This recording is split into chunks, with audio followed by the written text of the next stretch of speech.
നല്ല ശക്തമായിട്ട് മഴ കടിഞ്ഞു. ചെറിയൊരു ചോർച്ചയൊക്കെ ഉണ്ട്. ഒരു വൈകുന്നേരമാണ്. ഒരു ചെറിയ കുട്ടിയുണ്ട്. ആ കുട്ടിയുടെ കയ്യിലൊരു ഡോളുണ്ട്.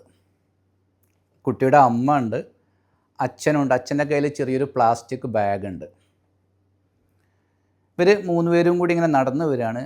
കുട്ടി ചെറിയൊരു നല്ല കളറിലുള്ള ഒരു പൂമ്പാറ്റയുടെ ഷേപ്പിലുള്ളൊരു കുടയൊക്കെയാണ് ചൂടിയാണ്. അമ്മയുടെ മുഖത്ത് ഭയങ്കര ഒരു വിഷാദമുണ്ട്, ഒരു സങ്കടമോ എന്തൊക്കെയോ ആയിട്ടുണ്ട്. എന്തോ ഇങ്ങനെ മെല്ലെ മെല്ലെ സംസാരിച്ചുകൊണ്ടിരിക്കുന്നുണ്ട്.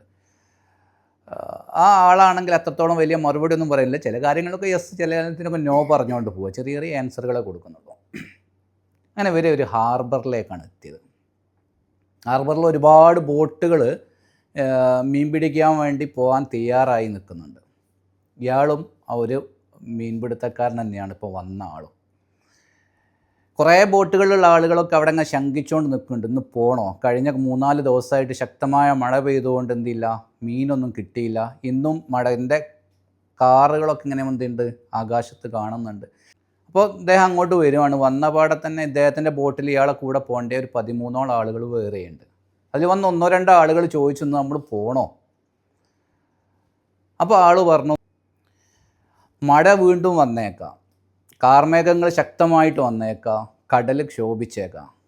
പക്ഷെ മീൻ പിടിക്കാതിരിക്കുക എന്ന് പറഞ്ഞാൽ നമുക്കറിയുന്നൊരു തൊഴിലാണ്, അതെടുക്കാതിരിക്കാൻ പറ്റില്ല. അങ്ങനെ ഇദ്ദേഹത്തിൻ്റെ ബോട്ടിലുള്ള ആളുകളും കൂടാതെ 2-3 ബോട്ടുകൾ കൂടി യാത്ര തുടരുകയാണ്. ഇദ്ദേഹത്തിൻ്റെ ബോട്ടല്ലാത്ത ബോട്ടൊക്കെ കുറച്ച് സമയം കഴിഞ്ഞാൽ തിരിച്ചു വരികയാണ്. ഈ സമയത്ത് ഈ ബോട്ടിലുള്ള ആളുകൾ വീണ്ടും ചോദിക്കുന്നുണ്ട്, നമ്മൾ ഇനിയും പോകണോ? അപ്പോൾ ആൾ പറഞ്ഞു, എപ്പോഴും കടൽ ക്ഷോഭിക്കുന്ന സമയത്ത് മത്സ്യങ്ങളൊക്കെ എന്ത് ചെയ്യും, കരയിൽ നിന്ന് അകന്നകന്ന് കടലിൻ്റെ ഉള്ളിലോട്ട് പോയിക്കൊണ്ടിരിക്കും. അപ്പോൾ ഇന്ന് നമ്മൾ ചെയ്യാൻ പോകുന്നതെന്ന് പറഞ്ഞാൽ ആ കടലിൻ്റെ ഉള്ളിലോട്ട് പോയിട്ട് നമ്മൾ എന്ത് ചെയ്യാൻ പോവാണ്, ഈ ഫിഷിങ് നടത്താൻ പോവുകയാണ്. അങ്ങനെ ഇവർ കടലിൻ്റെ ഉള്ളിലോട്ട് പോവുകയാണ്. അവിടെ പോയിട്ട് ഇദ്ദേഹം ഏറ്റവും കൂടുതൽ കഴിഞ്ഞ ദിവസങ്ങളിലൊക്കെ ഉള്ള നഷ്ടങ്ങൾ നികത്തിക്കൊണ്ട് മീനുമായിട്ട് തിരിച്ചു വരികയാണ്. അങ്ങനെ മറ്റു ബോട്ടിലുള്ള ആളുകൾ വന്നിട്ട് ചോദിക്കുന്നുണ്ട്, എങ്ങനെയാണ് നിങ്ങൾക്ക് ഫിഷിങ് ഇത്രത്തോളം നടത്താൻ പറ്റിയത്? അപ്പോൾ ആൾ പറയുന്നുണ്ട്, ഞാൻ നിത്യം ചെയ്യുന്ന പണിയല്ല ചെയ്തത്. മത്സ്യം എവിടെയാണോ ആ മത്സ്യം ഉള്ള സ്ഥലത്ത് പോയിട്ട് ഞാൻ എന്തിട്ടു, വലയിട്ടു. അപ്പോഴാണ് എനിക്ക് മീൻ കിട്ടിയത്.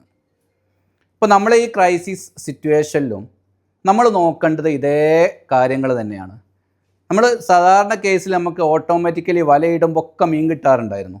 ഇപ്പം വലയിടുമ്പോഴേക്ക് മീൻ കിട്ടാൻ ആ കടലിലൊന്നും എന്തില്ല, ഫിഷുകൾ കുറവാണ്. പക്ഷേ ആവശ്യക്കാരുള്ള ഫിഷുകളുള്ള സ്ഥലങ്ങൾ എന്തുണ്ട്, നമ്മുടെ കടലിലുണ്ട്, നമ്മുടെ മാർക്കറ്റിലുണ്ട്.